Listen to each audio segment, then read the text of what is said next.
So I hope you can all see me. I'm not sure what's wrong here, but I believe you can hear me anyway.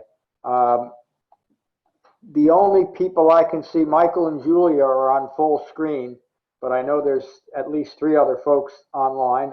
Jane's here, Josh, and I think Kevin joined us. So we'll get the kinks out, but and can you all at least hear me? Yes? Yes. Can anybody ask it this way? Kevin? Yes, I can hear you. I think that was Kevin. All right, well, there you are. I can see you, but the screen, you can't see me when I'm talking? Okay, it is what it is. I can see you. I can see you.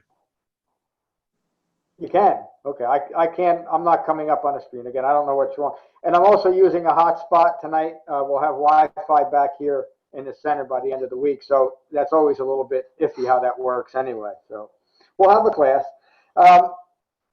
This is the Lokavagga. This is actually the 13th class. The reason I said that is I think I claimed that Saturday's class was the 13th, right in the middle. This is the 13th class. And it relates directly to the Loka Sutta that you've heard me teach often. I always teach it on retreat as part of the meaning of becoming. In that sutta, the Buddha describes his view of the world right upon his awakening. And his words that he used is, I looked out on the world, and the world is aflame. Aflamed with what? Aflame with the fires of passion. Passion is another word for desire. Further on in that sutta, the Buddha says, where there's desire, there's fear. And there's nothing more clear that's overcome the world is fear, induced fear. It's what's dividing people so radically in this country and across the world is this induced fear. And grasping after the things that we think will alleviate the fear, and all of those are rooted in ignorance. The relevance to today, to this sutta and all the suttas, is similar to the Dhammapada that we covered a few weeks ago. These are very, very direct and strong words by the Buddha that still ring so true 2,600 years later. But he starts out, the first line is the solution to all of the world's ignorance. Do not associate with what is offensive. Do not live mindlessly. When the Buddha is talking about mindfulness or mindlessness, he's always referring to the Eightfold Path, meaning the wise disciple develops and holds in mind, is mindful of the Eightfold Path. Do not live mindlessly. Abandon fabricated views. Do not dwell in the world. That means anytime we attach ourselves or use the world as a reference to who we are dwelling in the world. When we desire the things of the world to define who we are, perhaps our success, or at least our own safety, we're dwelling in the world. Do not dwell in the world. Be mindful, not mindless. Again, when the Buddha is referring to mindfulness, he's referring to being mindful of the Eightfold Path. Live with virtue, the middle 3 factors of the Eightfold Path. Live with virtue. The virtuous live happily always. The virtuous live happily always. So there's no big secret to happiness, is there? It's simply living within right speech, right action, right livelihood. The problem is that as human beings, we cannot do that moment by moment unless we understand what it means to be human. The living death of ignorance does not touch the wise who know the world is a bubble. It's like a mirage. There's nothing there to grasp after. Look at the world. It is like a decorated royal chariot. It looks wonderful, doesn't it? But here, fools wander aimlessly. The wise remain detached. Here in the world, fools wander aimlessly and the wise remain detached. It doesn't mean we don't live in the world. It simply means we're not dwelling in the world. That's a tough distinction for someone who's just coming to the Dhamma. We don't understand how can we possibly do that. But that's only because we're continuing to identify ourselves or attach ourselves to the things of the world. Detachment or disentangling ourselves from the world is recognizing, craving, and claiming the second noble truth and abandoning that through the Eightfold Path. The wise remain detached. Those who were once mindless and now are mindful illuminate the world like a moon freed from the clouds. Those who were once hurtful and are now helpful illuminate the world like the moon freed from the clouds. The world is blinded by ignorance. It's not blinded by anything else, according to the Buddha and our Dhamma practice. We're blinded by ignorance. The Buddha always referred to ignorance as a living death. And imagine living your life blinded by that living death of self-imposed ignorance. Another way that the Buddha would describe ignorance is use the metaphor of Mara, the malevolent god Mara, that's always out there to steal our souls and steal our minds. That's another, again, it's just a metaphor for ignorance.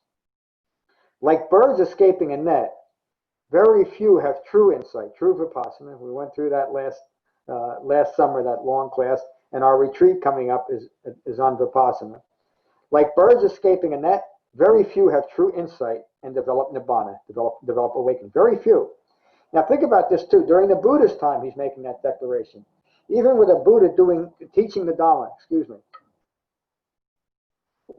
even with the Buddha teaching his Dhamma, there's still very few that will actually take to the Dhamma and awaken. Swans follow the sun's path. Worldly people hope to pass through the air by psychic powers. Most all of modern Buddhism, every faction that I've come across until I came to the Buddhist Dhamma, claim that one aspect of awakening, in other words, you'll know that you're awakening when you have developed psychic powers. And this is not the only sutta where the Buddha just laughs at that idea. But a lot of people think that if I'm truly awakened, I'll be able to travel among the stars, disincarnate myself at will. I'll be able to read people's minds, etc., etc. The Buddha always laughed at that because those are non-human traits.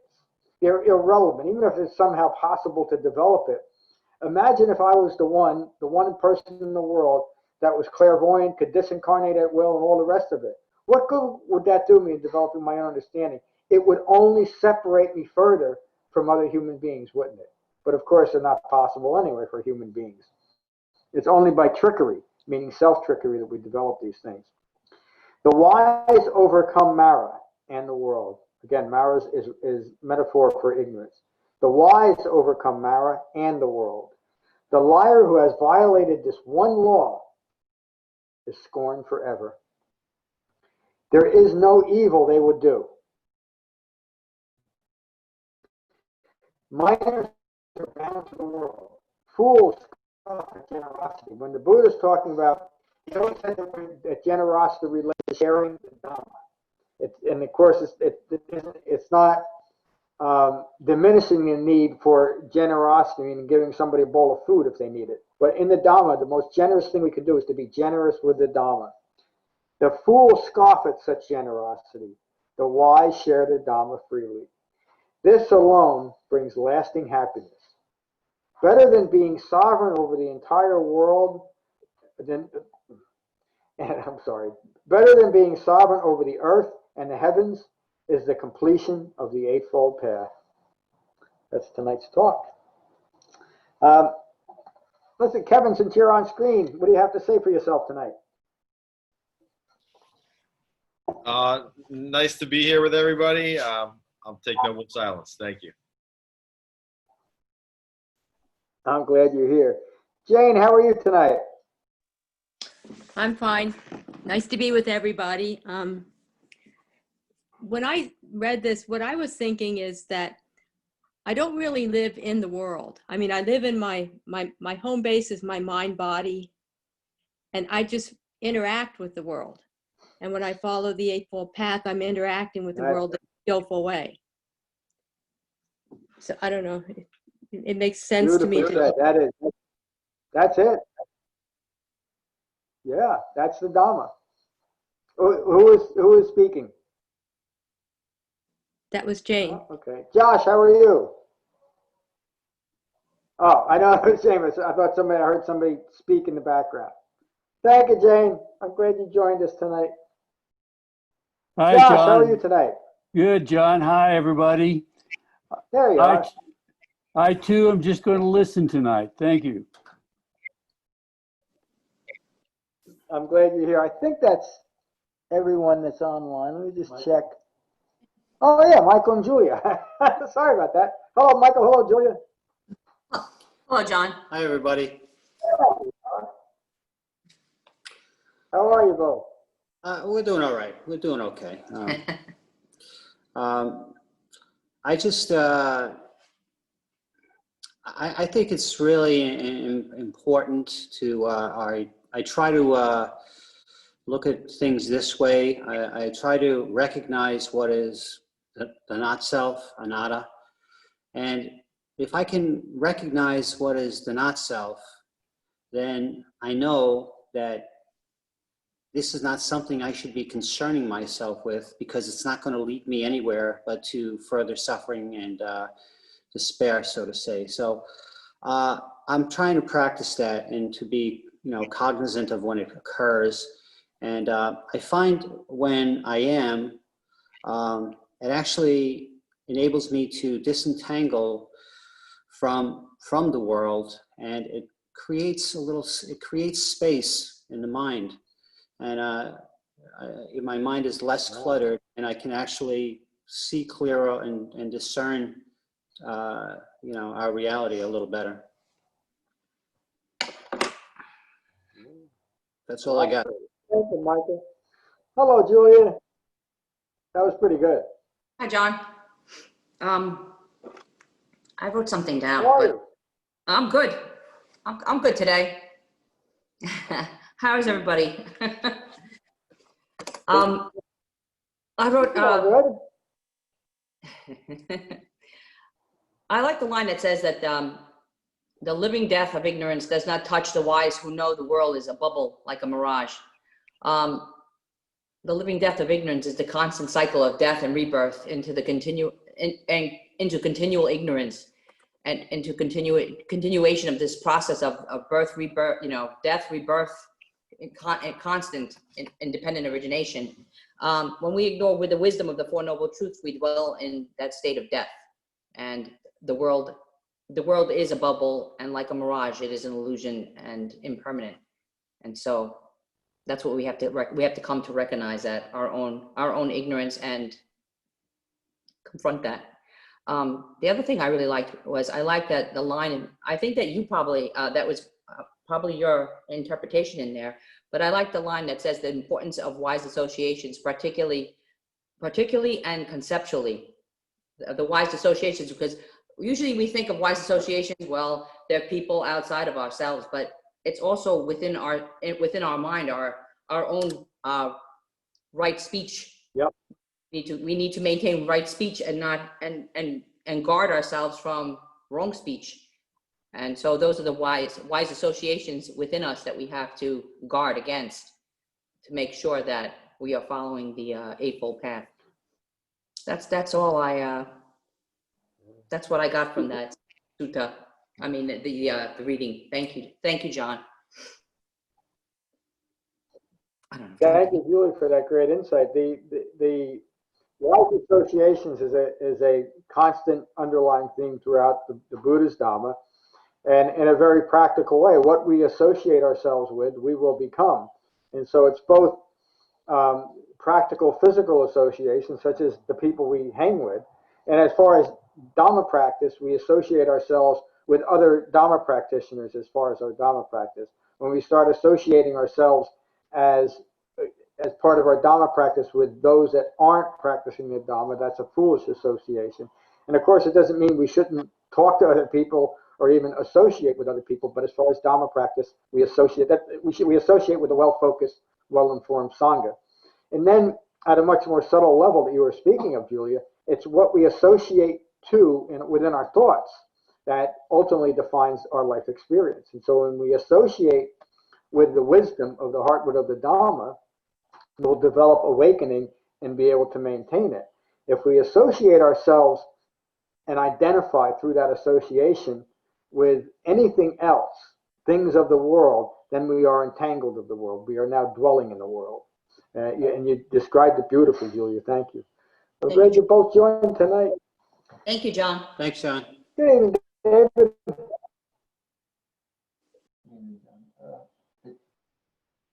The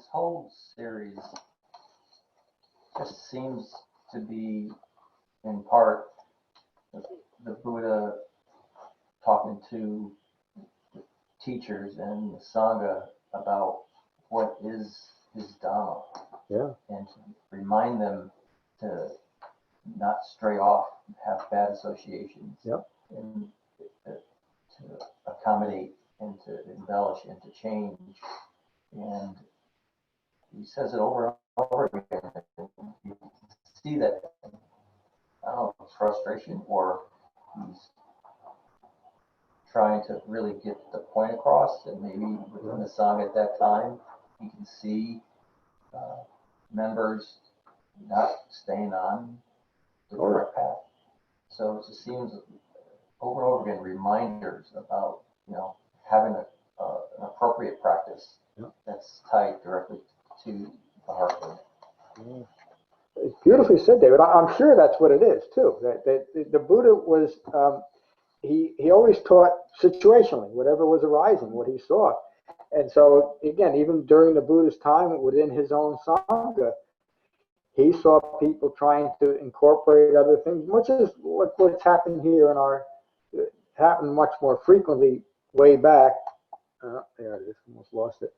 But you find something that seems valuable, or at least seems loving, or whatever you might think about it, and so you want to bring it into your Dhamma practice. You want to associate with it, but it's outside of the Dhamma.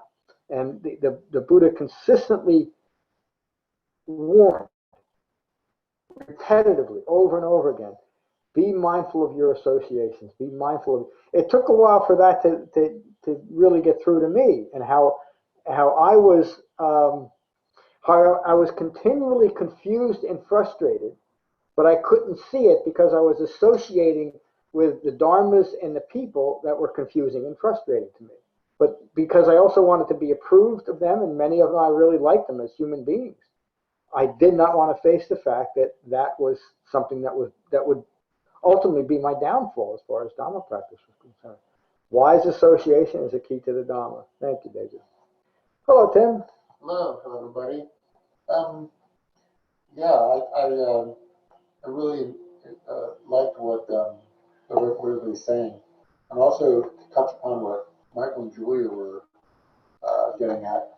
I kind of got the same vibe from this chapter with regard to a living death relating to the non-self. That when we, in that first line, that first stanza, is do not associate with what is offensive, do not live mindlessly, abandon fabricated views. So if we are fabricating our views in the world and dwelling in the world with these fabrications, we are suffering. Yes. We are living the non-self. We are living death. I think that's what the Buddha is trying to say there. Correct me if I'm wrong. No, that's right on. And he really emphasized it by stating even further that the world is blinded by this ignorance. Yep. Because if we're stuck in this fabrication, we can't see it. So we're just meandering along. And I think the Buddha was warning us, like what you just said, when we start associating, we start desiring to be with that association, we can get caught up in that fabrication. And the other thing I got out of this, it doesn't really mention it. I think you mentioned it in your comments. Is that, and I don't know if I'm on the right track here, but the natural world, the purity of the self, it's there. It just needs to be let out. Yeah. And once it's let out, we can use the Eightfold Path to maintain it. We don't have to learn it. It's there. We've snubbed it, or I'll speak for myself. I've pushed it back with my fabrications. Yeah. And once I strip away those fabrications, that pure self, that purity can come out, and then I can maintain it with the Eightfold Path and stay with it. Yes. And I don't know why I got that out of this, because Buddha doesn't really directly state that, but I kind of felt that towards the end as I finished it. You got it, because you understand the whole point of the Dhamma. It's such a beautiful way, an important way of saying it, that we're letting our pure self out. The Buddha talks about his life before the Dhamma, his life on the palace grounds, but being entangled in the world in general as a confining place. What's it confining? It's confining our pure self. It's a prison. It's a prison that of our own making, that unless we recognize that we've made it, there's no escape, is there? But once we recognize it, the prison gates are open, and we walk out a pure, awakened human being. And it's just like that. We're not becoming something other than what we truly are, which is a human being. So John, is that the third noble truth should be realized? Yes. And the fourth noble truth is to be developed. Yep. So that's exactly it. But you also say developed and maintained. Well, yeah, that's the commitment, isn't it, Yeah. of an awakened human being? It doesn't. Again, it's kind of the myth that, well, we awaken and poof, we're good to go. Well, we are in one sense, because now we have an awakened point of view, but we could decide to not. I mean, we're an awakened human being doesn't lose their free will to become ignorant again. It's up to us. And there's always temptations in the world. I got a question a few years ago now. I mention it often. It was a beginning student, but it was almost a desperate question the way he asked it. Why did the Buddha keep meditating after he was awakened? The implication was meditation is a chore. Of course, the Buddha kept meditating. Why? Because he was an awakened human being. What else would he do but meditate in the other things he did? The awakening is not a static state of mind. In fact, it's just the opposite. It is constantly dynamic, constantly meaningful, and we're constantly coming back to that gentleness and that purity, such a good word. And we stay out of that confining space of our own ignorance, the living death of ignorance.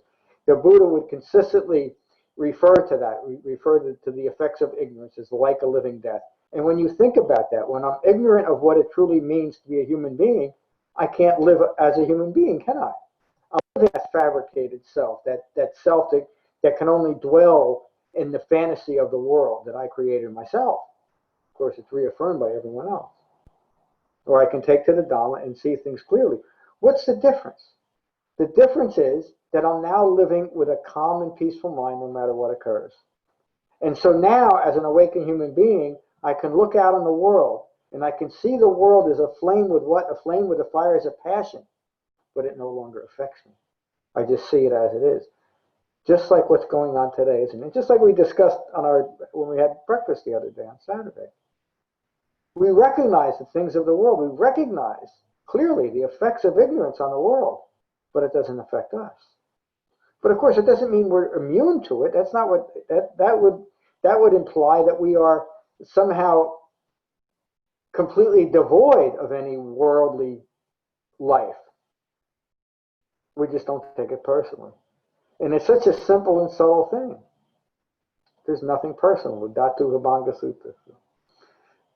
Great class tonight. I'm sorry about the Zoom difficulties. As we were going through class, I think I realized what the problem is, which means I could probably fix it before our next class.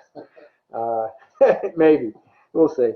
And like I said, I don't know if you had any difficulty with the connection at all, but we'll have a Wi-Fi connection back here in the center, I think, by the end of the week. So I know I've mentioned a few times, our retreat is on. I just, excuse me, I updated the retreat page, but I'll send a notice out probably this week with just the safety protocols that we're going to be observing on retreat. So if you can go to the retreat page now and look at it, or you can just wait until you get the email. I think that's it. Well, to remind everyone, Ram's going to be teaching this Saturday's class. That really should be something special, like all of our teachers. But we'll finish with Metta, as we always do. The Buddha's words on Metta. This is what should be done by one who is skilled in goodness and who knows the path of peace. Let them be able and upright, straightforward and gentle in speech, humble and not conceited, contented and easily satisfied, unburdened with duties, and frugal in their ways, peaceful and calm and wise and skillful, not proud or demanding in nature. Let them not do the slightest thing that the wise would later reprove.